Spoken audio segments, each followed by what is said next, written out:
बिस्मिल्लाहिर्रहमानिर्रहीम। अस्सलाम वालेकुम। इमरान खान साहब ने ईद के बाद इस निज़ाम को दबोचने का एक नया प्लान तैयार किया है। वैसे तो वो प्लान सामने आ चुका है और वो प्लान सामने आने से पहले लीक भी हो चुका था और जिनके पास उसको पहुंचना चाहिए था उनके पास पहुंच भी चुका है और उन्होंने उसकी काउंटर स्ट्रेटजी बनाना भी शुरू कर दी है। इमरान खान इस वक्त क्या चाह रहे हैं? देखिए, 8 फरवरी का जब इलेक्शन हुआ, जिसको इमरान खान कहते हैं कि वो इंतखाब नहीं था, इनकलाब था, पाकिस्तान के लोगों ने जिस तरह से निकल के तमाम तर जबर, बर्बरियत, फस्तायत, यजीदियत के बावजूद, खौफ के बावजूद, तमाम हथकंडों के बावजूद जिस तरह से इस पूरे निज़ाम को शिकस्त दी, वो पाकिस्तान की तारीख का एक खूबसूरत दिन था जब पाकिस्तान के लोगों को अपनी वोट की पर्ची की ताकत का अंदाज़ा हुआ कि ये वोट की पर्ची की ताकत कितनी अहम है कि जिसने बड़े बड़ों की गर्दन के सरिये निकाल दिए, उनको नंगा कर दिया और उनको क्या कुछ नहीं करना पड़ा लोगों के वोट को बदलने के लिए। 24 घंटे तक फिर जो है वो फॉर्म 47 तैयार होते रहे और फिर उसके बाद हमने देखा कि कई दिनों तक जो है वो लाहौर में प्रिंटिंग प्रेस जो है वो ऑन रहे और बैलेट पेपर छपते रहे और डब्बे भरते रहे। तो ये किया पाकिस्तान के लोगों ने अपनी वोट की पर्ची से बड़े बड़ों के गर्दनों के सरिये निकाल दिए। लेकिन हुआ ये कि जब वोट चेंज हुआ तो इमरान खान, जब ये फॉर्म 47 तैयार हुआ, मैंडेट छीना गया, तो आज तक इमरान खान ये कहते हैं कि अगर उस दिन तहरीक इंसाफ के लोग ये फैसला करते कि फौरी तौर पे धरने दे दिए जाएं तो ये मैंडेट चोरी नहीं हो सकता था। क्योंकि आपको पता है कि इलेक्शन के मौके पे लोग चार्ज होते हैं, हज़ारों लाखों लोग चार्ज होते हैं हर हल्के के अंदर और हर हल्के में टोटल पुलिस जो है वो और फोर्सेस मिला के 5-7 हज़ार होती हैं। तो अगर लाखों लोग उस दिन चार्ज होते हैं, हर बंदा गुस्से में होता है कि मेरा वोट है, तो अगर पीटीआई उस दिन धरनों का ऐलान कर देती तो शायद मैंडेट बच जाता। खैर, वक्त गुजर गया। उसके बाद इमरान खान ने कहा कि तमाम पॉलिटिकल पार्टीज़ को इकट्ठा करो। वो भी तहरीक इंसाफ उस तरह से कामयाब नहीं हुई क्योंकि तहरीक इंसाफ के अंदर से कुछ किरदार हैं जिन्होंने ये किरदार अदा किया कि ये एक पेज पर ना आए तमाम अपोजिशन पार्टियाँ। अब इमरान खान को इस बात का इदराक है, ख़ास तौर पे इमरान खान साहब को, महमूद खान चकज़ई साहब को, अल्लामा राजा नासिर अब्बास साहब को, साहबजादा हामिद रज़ा साहब को, इन 4 शख्सियात को ख़ास तौर पे इस चीज़ का इदराक है कि अब मामला इमरान खान की रिहाई से आगे चला गया हुआ है। इमरान खान को तो रिहा होना है, इमरान खान तो रिहा होंगे, उनको तो रिहा होना चाहिए।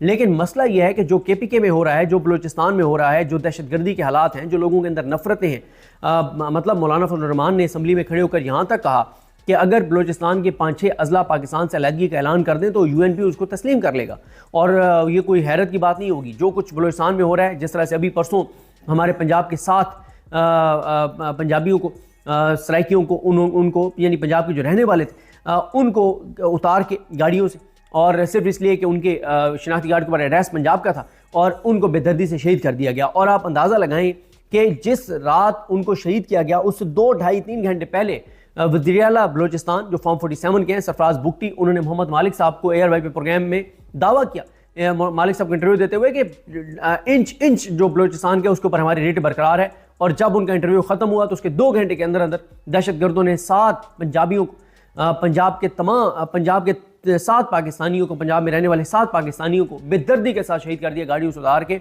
और कोई नहीं पकड़े गए, कातिल दहशतगर्द नहीं पकड़े गए। क्यों? फोकस ही नहीं है, फोकस कहीं और है। वो आपको पता है फोकस कहाँ पे? इमरान खान को जेल में रखना है, इमरान खान को तोड़ना है, उसकी बीवी को अजियत देनी है, उसकी पार्टी को एक्टिविटीज़ नहीं करने देनी, लोगों को बोलने नहीं देना और जो मन मर्जी आएगी हमारी हम वो करेंगे, जो हमारा दिल चाहेगा हम करेंगे। हम बस मरीम नवाज़ हर वक्त टीवी पे नज़र आनी चाहिए हमें क्योंकि वो हमारा ख्याल है कि वो डिलीवर कर रही है, हमारा ख्याल है कि वो यूथ में पॉपुलर हो रही है, तो हमें हर वक्त मरीम नवाज़ चाहिए टीवी चैनलों के ऊपर, हमें हर वक्त वो नज़र आनी चाहिए।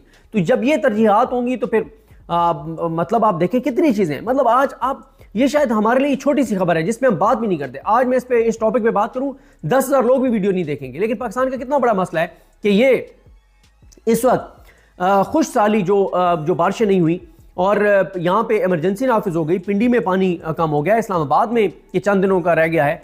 2 डैमों के हवाले से खबर आई हुई थी कि वहाँ पे टोटल 15 दिन का पानी रह गया था। ये तो कल से कुछ बारिशें शुरू हुई हैं, तो अल्लाह ताला करम करे। बार बार मस्जिदों में दुआएं हो रही थी कि अल्लाह ताला रहमत की बारिश बरसाए। इतनी पानी की कमी हो गई, यानी ये कुछ छोटा मसला है कि मुल्क के अंदर पानी की किल्लत हो गई है। मुल्क के अंदर ये जो अभी किसानों के साथ किया है, आगे पता नहीं गंदम के क्या हालात होंगे, सूरत हाल होगी, किसान तबाह हो गया है, कहाँ जाएगा। मतलब इन चीज़ों, क्लाइमेट चेंज कोई तवज्जो नहीं है, पोलियो कोई तवज्जो नहीं है। 10 अगर आप इंटरनेशनल लेवल पे 10 बीमारियां देखें जिनकी वजह से लोगों की जानें जाती हैं, तो उन 10 की 10 बीमारियों में पाकिस्तान टॉप 10 में। यानी जो बीमारी आप उठाएंगे ना कि इस बीमारी से दुनिया में नंबर 1 अमवात इस बीमारी से होती हैं, तो पाकिस्तान को आप देखेंगे तो पाकिस्तान टॉप 10 में है। दूसरी बीमारी देखेंगे दुनिया में जिसमें सबसे ज्यादा बात होती है तो उसमें भी पाकिस्तान टॉप 10 में।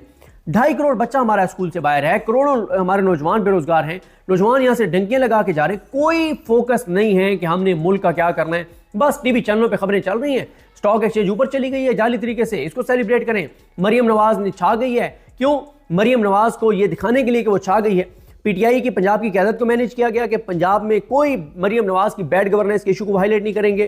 टीवी चैनल्स को कहा गया कि मरियम नवाज की बैड गवर्नेंस की खबर नहीं चलेगी, कोई स्कैंडल पंजाब को खबर नहीं चलेगी। 7 अरबों रुपए चैनलों को दिए जा रहे हैं कि बल्ले बल्ले शाबाश शाबाश चला दो कि मरियम नवाज छा गई है। ये तो हो रहा है मुल्क के अंदर। तो खैर, अब इमरान खान को इस बात का इदराक है, अल्लामा राजा नासिर अब्बास को है, महमूद खान अचकज़ई साहब को है, इवन के अख्तर मिंगल साहब को है, सबज़ादा हामिद रजा को है, पीटीआई के अंदर जो लोग सिंसियरिटी के साथ चल रहे हैं उनका है कि जनाब अब बात मुल्क की बका और सलामती की है। लोगों का एतमाद उठ गया है, लोग डंके लगा के जा रहे हैं। 350-400 नौजवान पिछले 2-2.5 साल में समंदर बुर्द हो गए हैं। क्या माओ ने इसलिए इन बेटों को जो है वो बड़ा किया था, जवान किया था, पाला था कि 13 साल से लेकर 35 साल की उम्र के हमारे बच्चे और नौजवान जो है, बच्चे ये 13 साल का, वो डंके लगा के जाते हुए समुद्र बुर्द हो जाए? क्यों? क्योंकि उनको मुल्क में अंधेरा नजर आता है, मायूसी नजर आती है, उनको मुल्क का मुस्तकबिल तारीख नजर आता है। कितनी बदकिस्मती की बात है। अल्लाह करम करेगा, पाकिस्तान रहेगा इंशाल्लाह, पाकिस्तान को हमने बचाना है। और इसीलिए अब इमरान खान एक नए अंदाज से इस निज़ाम को घेरने जा रहे हैं। इमरान खान जो है उनको इस बात की समझ आ गई है कि अब इस निज़ाम ने जिस तरह से याहिया अफरीदी साहब को लगा के और अदालतों को फतह कर लिया है, तमाम हाई कोर्ट्स को फतह कर लिया है, जैसे जज लगाए हैं, जो कुछ किया गया है, जिस तरह से गोली चलाई गई है, ये सब कुछ तहरीक इंसाफ के लिए हुआ है और तहरीक इंसाफ के खिलाफ हुआ है। पूरा अदलिया का सिस्टम तबाह और बर्बाद कर दिया है याहिया अफरीदी को लगा के, और नीचे जजों को भर्ती करके नून लीग और पीपल्स पार्टी के वर्कर्स को जज हाई कोर्ट्स में लगा के सिर्फ इसलिए कि इमरान खान को हमने शिकस्त देनी है। इमरान खान की नफरत में हमने अदलिया जैसे अपने इदारे को बिल्कुल खत्म कर दिया, लोगों का एतमाद खत्म कर दिया। अब किसको एतमाद है इन अदालतों के ऊपर? जिन अदालतों में जिस तरह के जज भर्ती किए गए वो पूरी दुनिया के सामने। अब इमरान खान को इस बात का पता है कि जब तक सब इकट्ठे नहीं होंगे, मुल्क की बका और सलामती का मसला है, इस वक्त सबको इकट्ठे होना होगा। देखें, ये जो एक प्लेटफॉर्म है ना, तहरीक तहफ़्फ़ुज़ आईन पाकिस्तान, ये मैं आपको बता रहा हूं कि इमरान खान इस प्लेटफॉर्म को बहुत बड़ा करने जा रहे हैं, बहुत बड़ा प्लेटफॉर्म बनाने जा रहे हैं। और मैं ये समझता हूं कि तमाम पाकिस्तानियों के लिए एक बड़ा ज़बरदस्त मौका आ गया है।